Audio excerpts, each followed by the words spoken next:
বিসমিল্লাহির রহমানির রহিম। সুপ্রিয় দর্শক, আসসালামু আলাইকুম। আমিনশিপ ট্রেনিং এবং ভূমি পরিমিতি চ্যানেলের পক্ষ থেকে নূতন একটি টিউটোরিয়াল নিয়ে হাজির হলাম। জমি তুমি কার? আজকে আমাদের যে বিষয়টি জমি তুমি কার, এই প্রশ্নটি বাংলাদেশের প্রেক্ষাপটে খুবই গুরুত্বপূর্ণ একটি বিষয়। দেখা যাচ্ছে এক ব্যক্তির একখণ্ড জমি আছে, কিন্তু সেই জমির দলিল একজনের, খতিয়ান একজনের এবং দখল রয়েছে অন্যজনের। এরকম অবস্থা অনেক সময় সৃষ্টি হয়। সেক্ষেত্রে যেমন যার দলিল আছে ওনার কাছে খতিয়ান নেই, উনি দলিল মূলে সেই সম্পত্তির মালিকানা দাবি করতে চাচ্ছে। দ্বিতীয় ব্যক্তি যার কাছে শুধুমাত্র খতিয়ান আছে, ওনার কাছে দলিলও নেই, দখলও নেই। সেক্ষেত্রে সেই ব্যক্তি সেই সম্পত্তির মালিকানা দাবি করতেছে। তৃতীয় ব্যক্তি যার কাছে শুধুমাত্র দখল করেই উনি আছে, কিন্তু ওনার কাছে দলিল খতিয়ান কোনোটিই নেই। সেই ক্ষেত্রে সেই ব্যক্তি সেই সম্পত্তির মালিকানা দাবি করতেছে। এখানে খুবই দ্বিধাদ্বন্দ্বের একটি বিষয়। তাহলে প্রকৃত মালিক কে? জমি তুমি কার? এই প্রশ্নটি তখনই সামনে আসে। আমরা প্রকৃত মালিক কিভাবে জানবো, সেই বিষয়টি নিয়ে এখানে আলোচনা হচ্ছে। অবশ্যই ভিডিওটি না টেনে ভিডিওটি সম্পূর্ণ দেখতে থাকুন, কারণ স্ক্রিপ্ট করে দেখলে ভিডিওর অনেক গুরুত্বপূর্ণ তথ্য আপনার জানার বাইরে থাকতে পারে। প্রথমে আমরা যদি আসি যে দলিল আছে যার, সে দলিল কি? মূলত আমরা দলিল বিষয়ে আমরা কি বুঝি? দলিল কি নির্দেশনা দেয়? দলিল হচ্ছে এই কাগজ যে যে ব্যক্তির সম্পত্তি মালিকানা যাচাইকরণের জন্য প্রধান উপাদান হচ্ছে দলিল। কারণ একটি দলিলে সেই সম্পত্তি যে ক্রয় করেছেন এই ব্যক্তি, যার নামে দলিল হয়েছে, এই সম্পত্তি এই ব্যক্তির নামে উল্লেখ থাকে এবং কোন দাগ থেকে নেওয়া হয়েছে, কতটুকু সম্পত্তি নেওয়া হয়েছে, দলিলের চৌহদ্দি কি, টোটাল সমস্ত কিছু সেই সম্পত্তির বিবরণ বা জমির কেনার ক্ষেত্রে যে লেখাগুলো প্রয়োজন সেগুলো এখানে উল্লেখ থাকে। এটি হচ্ছে মূলত একটি দলিল, অর্থাৎ জমির মালিকানা যাচাইকরণের প্রধান উপাদান বা মাধ্যম। তাহলে দ্বিতীয় হচ্ছে খতিয়ান। আসলে খতিয়ান কি? খতিয়ান হচ্ছে একটি জমির সরকার যে খাজনা নিচ্ছে, ট্যাক্স নিচ্ছে, সেটির একটি মাধ্যম। একটি খতিয়ানে একটি জমির শ্রেণী উল্লেখ থাকে, যে সেই জমিটি আসলে কি, নাল জমি না আপনার পুকুরের জমি না বসত ভিটা, এটা উল্লেখ থাকে, মানে জমির শ্রেণী যেটাকে বলা হয়। এরপরে হচ্ছে সেই জমির যে দাগ নাম্বার দেওয়া থাকে, আংশিক যে লেখাগুলো থাকে, কত নাম্বার দাগে কত নম্বর অংশ কোন মালিক পাবে কোন দাগ নাম্বার থেকে, এগুলো উল্লেখ করা থাকে।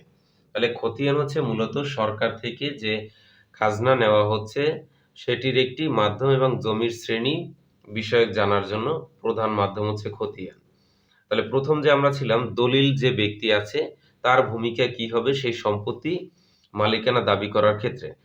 দলিল যার কাছে আছে সেই ব্যক্তি প্রথমে তার দলিলটি বৈধ আছে কিনা সেটি দেখতে হবে, যে উনি সেটি ওয়ারিশ সূত্রে মালিক বা ক্রয় সূত্রে মালিক কিনা। যদি ওয়ারিশ সূত্রে মালিক হয়ে থাকে তাহলে কোনো প্রবলেম নেই।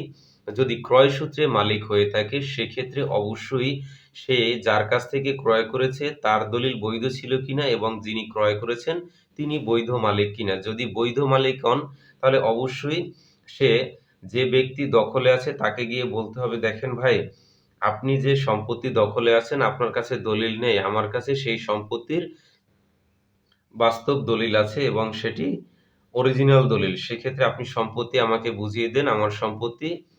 যদি সে বুঝিয়ে দেয় তাহলে তো দ্যাটস ফাইন, আর যদি সে বুঝিয়ে না দেয় সেক্ষেত্রে আপনি আদালতে গিয়ে ভালো একজন উকিলের মাধ্যমে 1877 সালের সুনির্দিষ্ট প্রতিকার আইনের ৮ ধারায় বিজ্ঞ আদালতে মামলা করবেন। পরবর্তীতে সেই মামলার ডিক্রি নিয়ে আপনি দখলে যেতে পারবেন।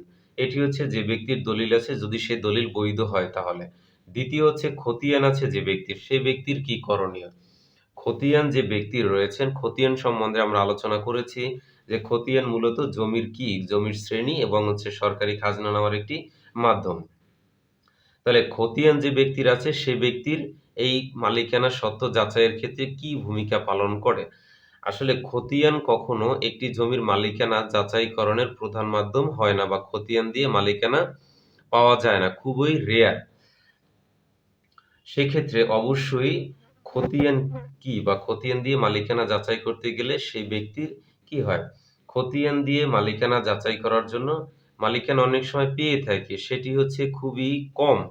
সেক্ষেত্রে হচ্ছে যদি এমনটি হয়ে থাকে খতিয়ানের একদম পূর্ব থেকে একটি চেইন অফ কমান্ড থাকতে হবে যে সিএস, এসএ, আরএস ধারাবাহিক যে খতিয়ানগুলো হয়ে আসছে সেই খতিয়ানগুলো আসলে সঠিক আছে কিনা। যদি ধারাবাহিকভাবে হয়ে থাকে সেক্ষেত্রে দলিল না হলেও খতিয়ান দিয়ে মালিকানার একটি মাধ্যম সৃষ্টি করা যায়। যদি খতিয়ান এমনটি হয়ে থাকে যে না খতিয়ান মিথ্যাভাবে খতিয়ান তৈরি করা হয়েছে সেক্ষেত্রে কিন্তু এটি কার্যকর হবে না। সেক্ষেত্রে খতিয়ান কিন্তু ২ ধরনের হয়ে থাকে। একটি হচ্ছে জরিপ খতিয়ান, একটি হচ্ছে নামজারি খতিয়ান। জরিপ খতিয়ান মূলত অনেক সময় দেখা যায় সরকারি সদর আমিন, বদর আমিন এবং হচ্ছে সরকারি লোকজন গিয়ে চেইনম্যান তারা হচ্ছে সশরীরে উপস্থিত হয়ে একটি ভূমি যখন জরিপ করে সেখানে অবশ্যই জরিপে যে ব্যক্তিগণ যাদের জমি তাদের নাম উল্লেখ করা হয়। আ সরকারিভাবে যেটি করা হয় এটি হচ্ছে মূলত জরিপ খতিয়ান। সেই খতিয়ানটি করতে ১০ বছর, ১২ বছর, ১৫ বছর, ২০ বছরও লেগে যায়। এটি হচ্ছে জরিপ খতিয়ান। এখন দেখা যাচ্ছে জরিপ খতিয়ান আপনার নামে কমপ্লিট করা হয়েছে। কিন্তু পরবর্তীতে আপনি সেই সম্পত্তি বিক্রি করছেন। কিন্তু খতিয়ানের কার্যক্রম শেষ হয়নি। আপনি যখন বিক্রি করছেন যে আপনার থেকে ক্রয় করেছে সেই ব্যক্তি তার নামে নামজারি করে আরো একটি খতিয়ান তৈরি করে নিয়েছে। অনেক সময় অনেক সময় সেই যে জরিপ খতিয়ান করা হয়ে থাকে সেখানে অবশ্য অনেক সময় দেখা যায় যে ভুল হওয়ার কারণে বা নামজারি যখন করেছেন সেখানে সরকারি কর্মকর্তাগণের ভুলের কারণে সেই খতিয়ানটি হতে পারে। যদি এরকম ভুলকৃত খতিয়ান হয় তাহলে কিন্তু সেই মালিকানা দাবি করা সম্ভব নয় বা যদি ভুয়া খতিয়ান তৈরি করে মালিকানা দাবি করা হয় সেটি কিন্তু গ্রহণযোগ্য হবে না। সেক্ষেত্রে বোঝা যায় খতিয়ান দিয়ে মালিকানা যাচাইকরণের প্রধান কোনো মাধ্যম নয়।